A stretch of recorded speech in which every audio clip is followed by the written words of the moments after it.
read his essay. He's also going to talk about himself and give you a little brief description of some of the things that he's been involved with over the past 4 years at Lambert High School, and share where he's going to go to college.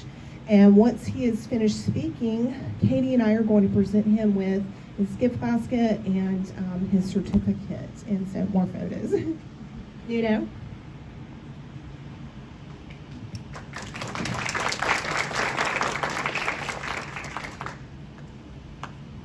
Hello. Hello, so my name is Nuno Miguel Ramos Carvalho, and yes, that's my full name. That's not a mistake.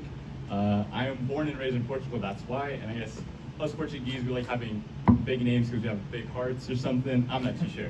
But because of that Portuguese heritage, I'm a big fan of soccer.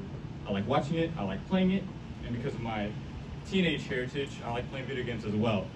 But that's in my free time. In terms of academics, I think I've really enjoyed the last 4 years of high school. I think I've made a lot out of it. I've been able to really pursue my passions. And so one of those is science. At my school, I joined the iGEM team in 2019. And what that is an international competition where teams from all around the world come up with a biotechnology-related project to solve usually a medical problem. And in 2019, at Boston, that was where the Jamboree was hosted that year, our team actually won gold, so that was really awesome. And the parts that I worked on, the website where we presented our information, and also I made the graphics and videos for the presentation, got nominated for Best in the World. But back at Lambert though, I'm also the club president of my school's Biology Olympiad Club, where I have made the national semifinalist stage the past 3 years, and I also am the vice president of my school's Chemistry Olympiad Club, where I made the national finalist stage last year. Also last summer, because of COVID, it was virtual, but I did an internship at UGA, where I got to actually see and use computer software that professionals use to analyze genomic data and make inferences and conclusions from it, and that was really cool, and I can definitely see myself doing more of that in the future. Also at Lambert, I've been able to pursue another one of my passions, which is education, and also give back a little bit to the community. And so what I mean by that is the year before COVID hit, everything crazy, I created a program at my school where we got a group of volunteer students to create these review presentations for the national AP exams. And so we did it for around 8 AP exams. And given the surveys that we conducted, people seem to really have enjoyed and gotten a lot out of those, so that made me really happy as well. Also, my sophomore year, I helped run a charity event where we collected clothes and money for an orphanage in India. In terms of the future, for the next 4 years, as of this week, I have committed to Georgia Tech. I will be a biomedical engineering major, and as of yesterday, with the help of my dad, we have signed a lease for a student apartment right there by campus. So I'm really excited for the next 4 years. I think it's going to be great.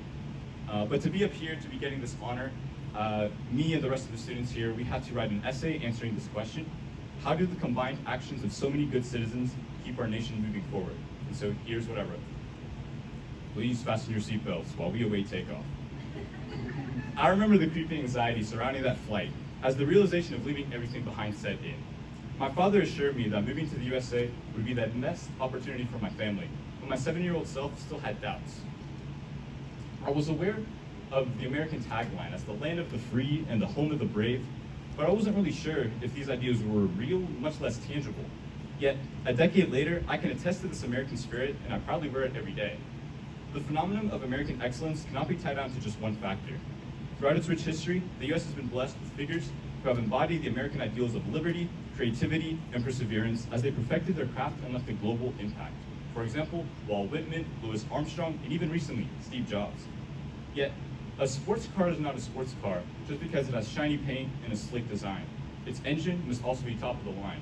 Likewise, the U.S. has not excelled because a select few have carried its name, but because its ordinary citizens live the spirit of their country's own history, beginning with the American Revolution.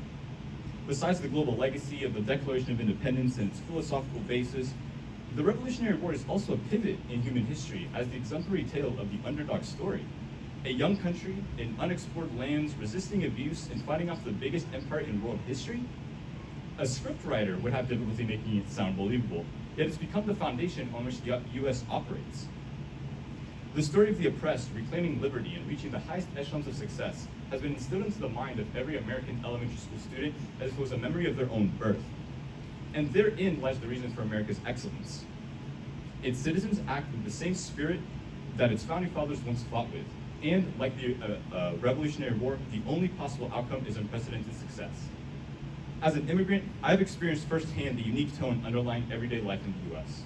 In my country of birth, Portugal, the successful are painted as cheats and charlatans, but Americans revere those who are able to turn around their unfortunate circumstances and turn their lives into lives of passion, ingenuity, and inspiration to others, because we too collectively have experienced that ourselves. Every American product, American celebrity, and American inventor is a reminder that the underdog story our younger selves marveled at is still very much alive today. Over time, the effect of every spontaneous decision to explore a new entrepreneurship opportunity or to drive further diligence towards a project we're passionate about, it begins compounding.